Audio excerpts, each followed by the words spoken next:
오늘 말씀은 시편 10편의 말씀입니다. 1절과 13절 두 절을 봉독하겠습니다. 여호와여, 어찌하여 멀리 서시며 어찌하여 환난 때에 숨으시니까? 어찌하여 악인이 하나님을 멸시하여 그의 마음에 이르기를 주는 감찰하지 아니하리라 하시나이까? 아멘. 여러분, 신앙생활을 하다 보면 하나님에 대한 의문이 들고 마음속에 신앙에 대한 회의가 차오를 때가 있습니다. 종종 삶의 현장에서 일어나는 고통 속에서 하나님이 안 계시는 거 아니야? 의로우신 하나님이 지금 뭘 하고 계시지? 이렇게 의문을 품습니다.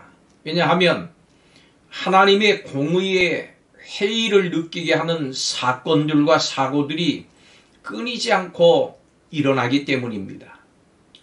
종종 하나님이 안 계시는 것 같은 상황과 그런 감정에 맞닥뜨릴 때도 있습니다. 그리고 하나님이 계신다고 하더라도 내 삶의 일체에 상관하지 않으신다고 느껴질 때도 있습니다. 도리어 악을 행하는 자들과 불의한 세력이 기세 등등함을 우리는 수도 없이 목격합니다. 악행하는 그들은 하는 일마다 잘 되고 근심도 없어 보입니다. 심지어 그들은 우리를 향해서 하나님이 계시지 않는다면서 조롱하기도 합니다. 그로 인해서 빠져나올 수 없을 것만 같은 깊은 영적 침체를 경험하기도 하는 것입니다. 오늘 이 시인이 바로 이와 같은 상황에 있었습니다. 그런데 의문과 회의로 시작된 이 시편은 그 마지막은 확신으로 마무리를 합니다. 우리는 이 본 시편을 통해서 어떻게 이런 반전이 일어날 수 있는지를 살펴보려고 합니다. 그리고 우리에게도 이런 반전이 일어나기를 바랍니다. 시인은 신앙적인 의문과 회의로 기도를 시작을 합니다. 1절에서만 2번 반복되는 어찌하여, 이 말은 그의 믿음이 흔들리고 있다고 하는 사실을 보여줍니다.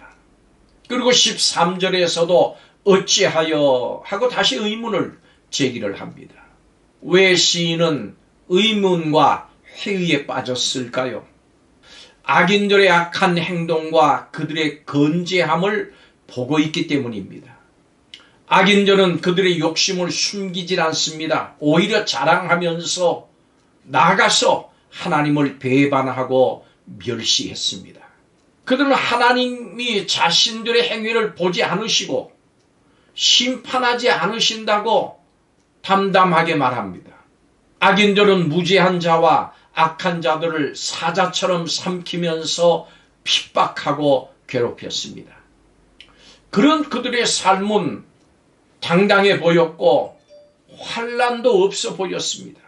이런 상황 속에서 시인에게 영적인 흔들림이 일어난 것입니다. 꼭 마찬가지로 세상 속에서 악한 자들의 행동과 그들의 형통함을 볼 때 우리도 종종 신앙적인 의문과 회의에 빠질 때가 있습니다. 시인처럼 우리에게도 영적인 위기가 생길 수 있습니다. 그러나 바로 이 회의와 의문의 때에 우리가 무엇을 해야 하는지 아는 것은 아주 중요합니다. 본 시편을 보면 시편 서두에 나타난 신앙적인 의문과 회의가 마지막 절에서는 신앙적인 확신으로 바뀌어 있습니다. 시인은 하나님이 불경건한 이방인들을 멸망시키시는 영원 무궁한 왕이라고 고백을 합니다. 하나님은 겸손한 자의 소원과 그 마음의 기도를 들으시는 분이시라고 말합니다. 스스로 자신을 지키지 못하는 고아와 압제당하는 자들의 편이 되시는 분이라고 고백합니다. 아무리 믿음이 좋은 성도라고 해도 신앙적인 의문과 회의에 빠질 수가 있습니다. 그러나 그런 상태에 머물면서 점점 더 심한 영적인 침체에 빠져들어서는 안 됩니다. 신앙적인 의문과 회의를 극복을 하고 확신을 다시 회복해야 합니다. 성도는 당장 눈앞에 보이는 현실에 휘둘리지 말고 하나님의 승리를 믿으셔야 합니다. 하나님이 일어나서 행하실 것입니다. 그렇다면 이런 영적 변화가 일어나는 것은 어떻게 가능한 것일까요?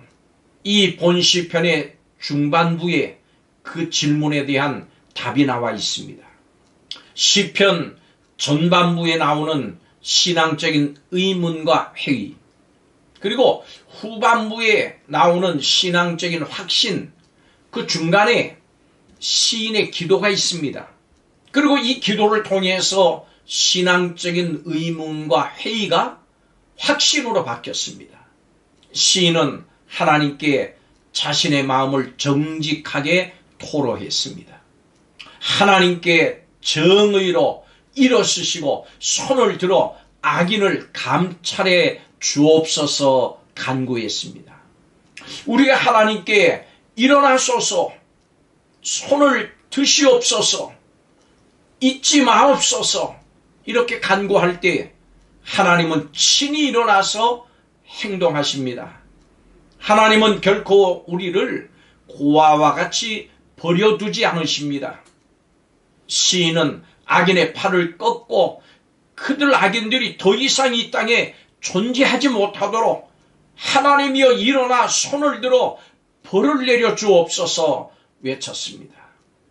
이런 정직하고 간절한 기도를 통해서 시인은 하나님이 의인들을 보고 계시고 의인들을 위해서 일하신다고 하는 것을 깨닫고 확신할 수 있었습니다. 그렇습니다. 성도가 신앙적인 의문과 회의에 빠졌을 때 해야 될 것은 바로 정직한 기도입니다. 하나님께 내 자신의 마음을 쏟아 놓으면서 도와달라고 외치는 겁니다. 이런 기도를 통해서 의문과 회의가 확신으로 바뀝니다.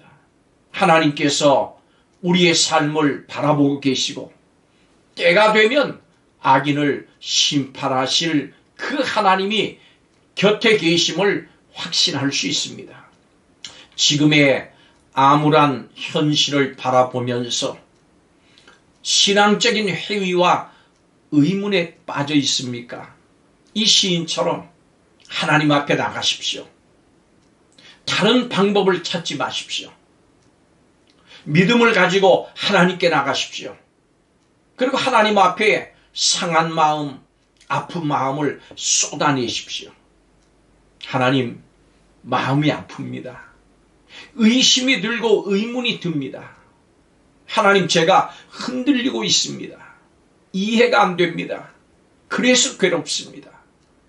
하나님, 저를 도와주시옵소서.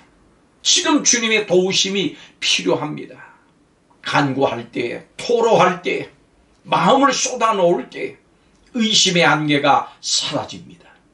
성령께서 우리 성도들의 마음을 어루만져 주시고 확신으로 믿음으로 가득하게 하시는 것입니다. 기도하겠습니다. 악인의 길은 견고해 보이고 하나님께서는 너무 멀리 계시는 것 같이 느껴질 때 하나님이여 간절한 외침의 기도가 성도들의 입술에서 떠나지 않게 하여 주시옵소서. 모든 것을 보시는 하나님께서 악인의 팔을 꺾으시고 겸손하고 의로운 자들을 도우신다고 하는 사실을 기억하게 하여 주옵소서. 회의와 의문이 사라지고 늘 하나님의 임재 안에 거하고 믿음의 확신과 새 힘을 얻는 성도들이 되게 하여 주시옵소서. 예수님의 이름으로 기도하옵나이다. 아멘.